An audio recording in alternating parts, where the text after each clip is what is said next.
Uh-oh.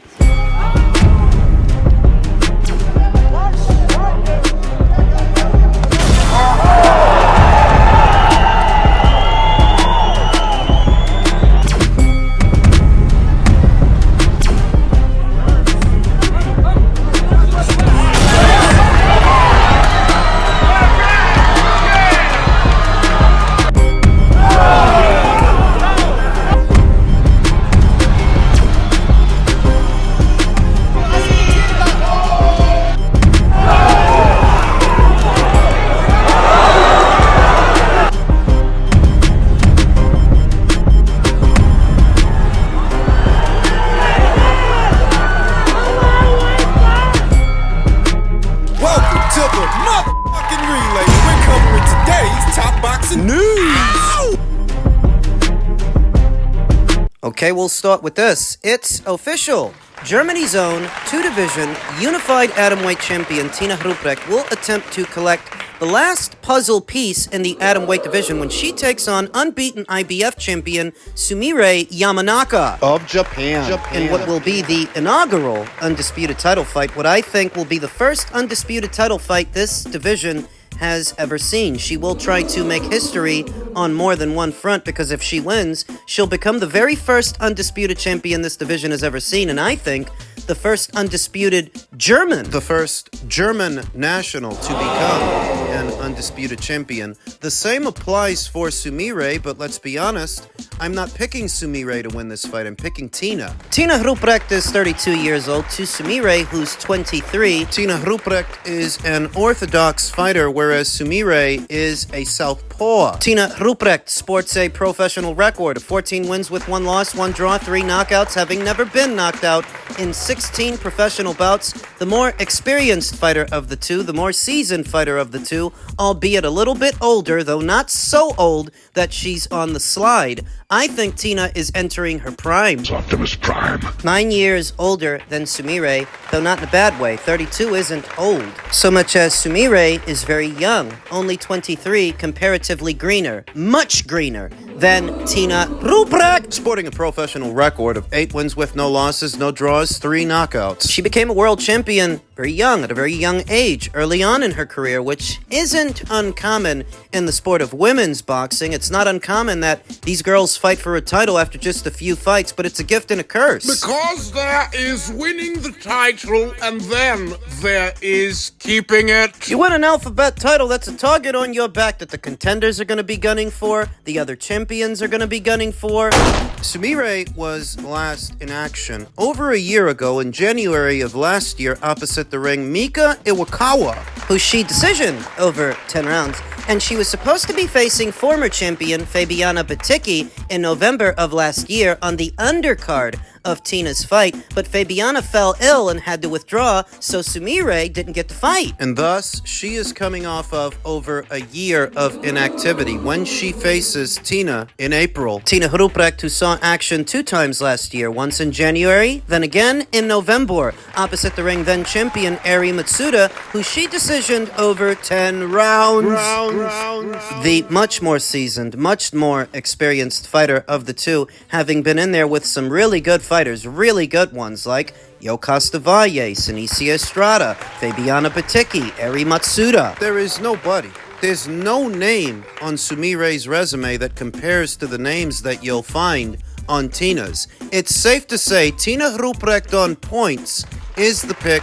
That's the logical way to go. There are only 2 champions left in this division, and Tina Rupprecht is head and shoulders above Sumir, so I expect that Tina will win a dominant points decision and go on to become this division's very first undisputed champion. Then what? I mean, Tina Rupprecht can retire off of that, you know? She was a champion at minimum weight for a long time. She reigned as WBC champion, then moved down, potentially to become an undisputed champion. If she wants to, she could call it a career. But she's still young. So, one of the perks of becoming an undisputed champion at a given weight is should you decide to move up, the alphabets often accommodate you by giving you a cushy spot in their ranks and allowing you to become a mandatory challenger straight away at the next weight. That if Tina seals the deal, and I think she's going to, if she decides to move back up to minimum weight, she can become the mandatory challenger for her countrywoman, Sarah Borman. Newly crowned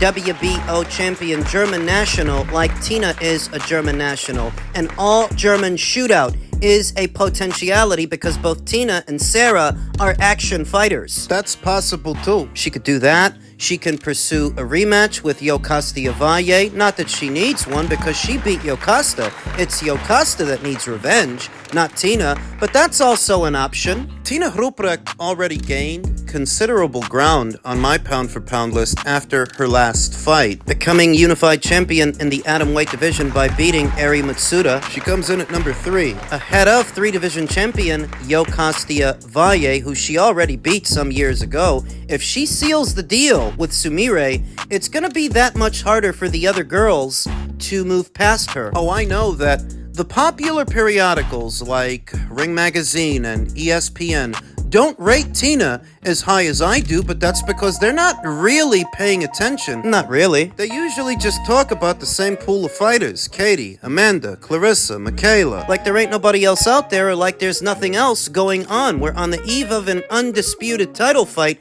and if they don't reflect that in their ranked standings, I will. I mean, that's the whole point of a pound-for-pound list, to acknowledge the skills and talents of the fighters at the lower weights, not to just talk about the same people over and over. Tina Rupprecht really is one of the best in the world. She's gonna do it. We'll talk more about the fight as the fight date approaches. Elsewhere in the world of boxing, veteran content creator Brendan Taylor of True School Sports seems to have been throwing shade at Turki Alalshikh. Why? After news broke that Daniel Dubois had fallen ill, following the news that Floyd Schofield had fallen ill, it would seem that Brendan Taylor was blaming Turki for that. He said that Daniel Dubois and Floyd Schofield never fell ill when they fought in the United States. Refresh my memory, but didn't Floyd Schofield pull out of the fight with Ashton Silva? In the United States. Supposed to go down on the undercard of Jake Paul versus Mike Tyson? What, you think fighters never pull out of fights in America? Is he serious? Yes, he is.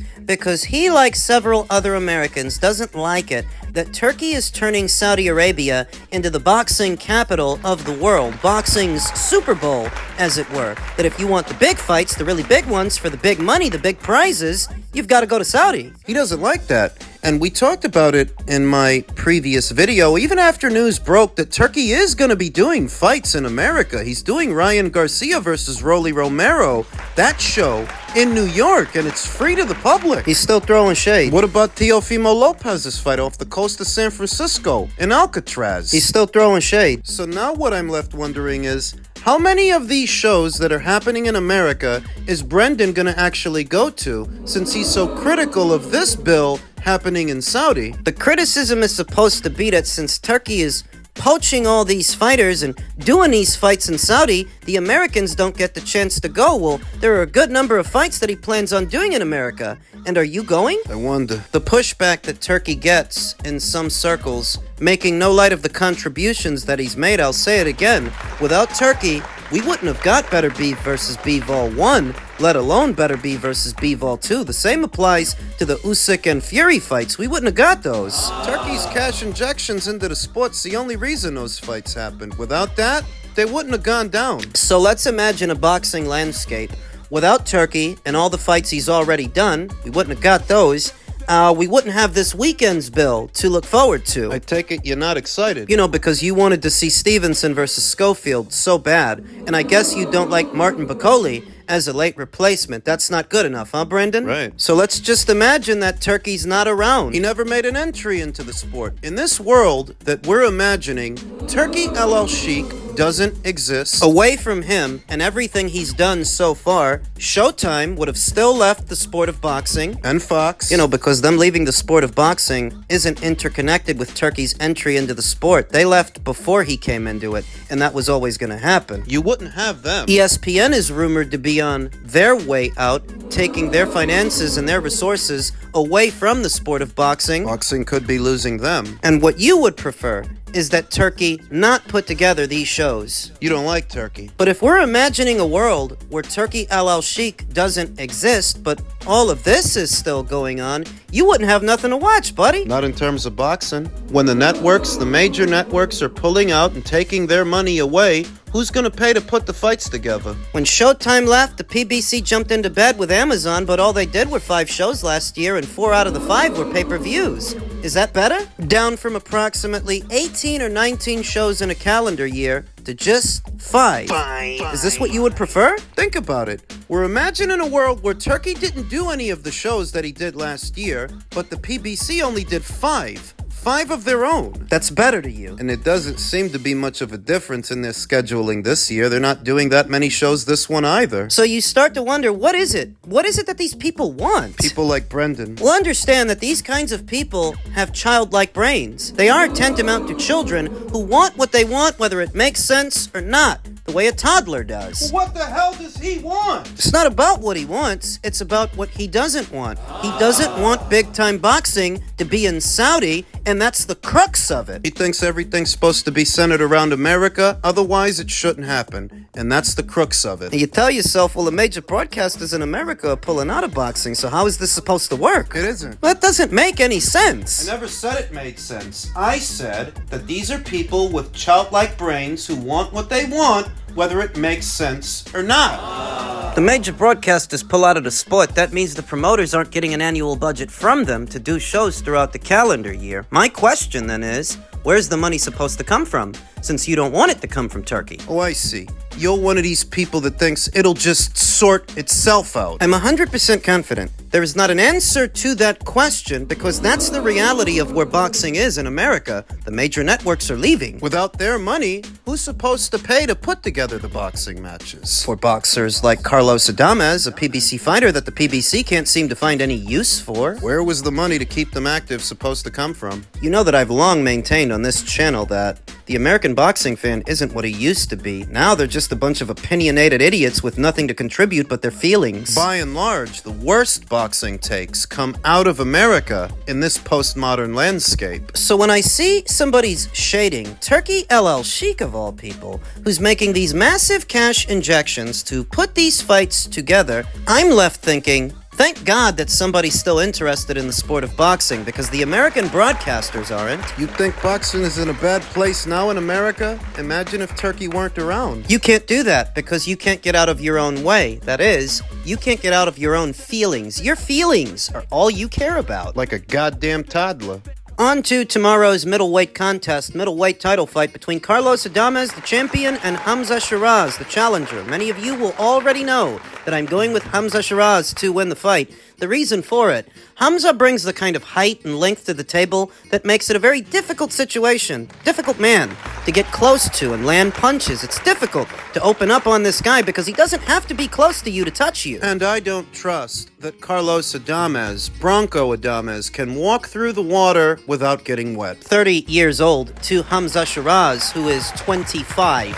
Carlos was last in action in June of last year opposite the ring to Rel Gachet in a forgettable fight, a forgettable display. Carlos has been averaging 1 fight a year for the last 3 years. He only fought once in 2022, only once in 2023, and only once last year. On paper, he's got the better quality of competition on paper, that if you're just looking at the names without context. Yeah, he did fight Juan Macias Montiel, but Montiel's no world beater, and the only value in beating him was that Jermall Charlo struggled with him, so that when Carlos goes in there and knocks him out, that's a halfway decent feather in his cap. But it's only because Charlo struggled. He did win a majority decision over Sergey Derevyanchenko, but that's after Jacobs beat him and Golovkin beat him and Charlo beat him. Come on. And he did beat a former champion in Julian Williams. He did knock him out in 9 rounds. Nine? But that's after Jermall Charlo knocked him out and after Jason Rosario knocked him out. I mean, do you see what I'm getting at? That the names are familiar and the names are there, but context matters. Context is key. The context, this is still a guy who's been averaging 1 fight a year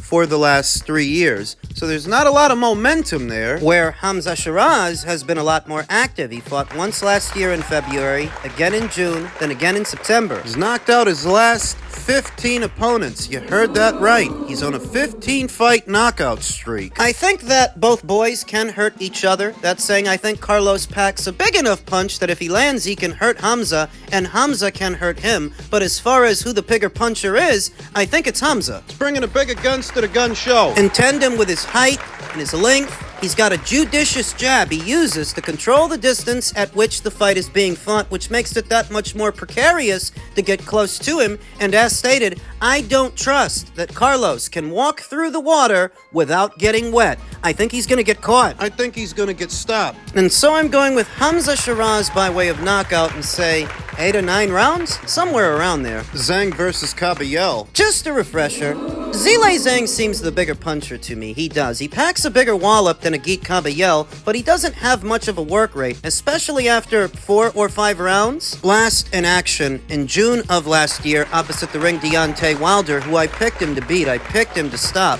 Beating a shot Wilder, though, that's not as impressive to me as beating unbeaten Arslanbek Makhmudov, unbeaten Frankie Sanchez. That's how Agit Kabayel got here, to where he's vying for a WBC interim title. Unbeaten 25 professional bouts. Way back there in 2017, when he fought Derek Chisora in Monte Carlo, I first took stock of Agit Kabayel then, and I knew this guy's halfway decent. He's pretty good. And since he stepped up in class, he's really shown his quality. 32 years old, the Zhang who's 41. You often hear it said that the heavyweights age slower than the smaller, lighter fighters because they're not as reliant on speed and reflexes. And in a very general sense, men that size don't throw but so many punches in a round. But 41 is 41. Still up there in age, man. Zhang is an educated boxer, educated counterpuncher with a big punch, how he earned the name Big Bang Zhang.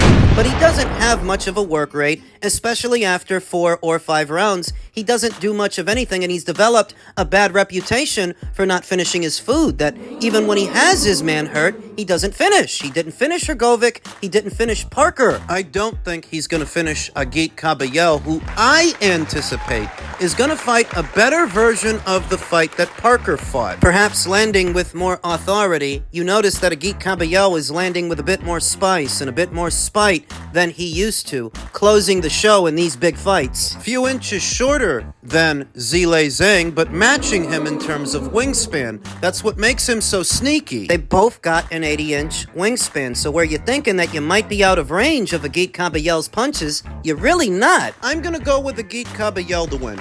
And I'm going to go with Agit Kabayel to win by way of knockout. I like Big Bang Zhang, I really do. But I can see Agit Kabayel using his agility to step in and out of range, put some punches in there, going to the body. Slipping and rolling punches, blocking punches on his way in to put punches together within close quarters. And where on the old man? On Big Bang Zhang. You will recall that's how he broke down Arslanbek Makhmudov, and that's how he broke down Frankie Sanchez, by going to the body. He's gonna go to Zhang's. Zhang's got 2 recorded losses, but he's never been knocked out. He's never been stopped. There's a first time for everything. And I think Agit Kabayel is the man to do it tomorrow in Saudi. I think he's going to be the first to knock out Zhilei Zhang. This is for the WBC interim title. What that essentially means is that whoever wins this fight, whether it's Zhang or Agit, they'll be in a pole position to go on and become full WBC champion. Usyk said he's only got 2 more fights left in him. It won't be long before he drops all those belts and the landscape effectively changes. If Agit Kabayel wins this fight, he's well on his way to becoming a bona fide world champion.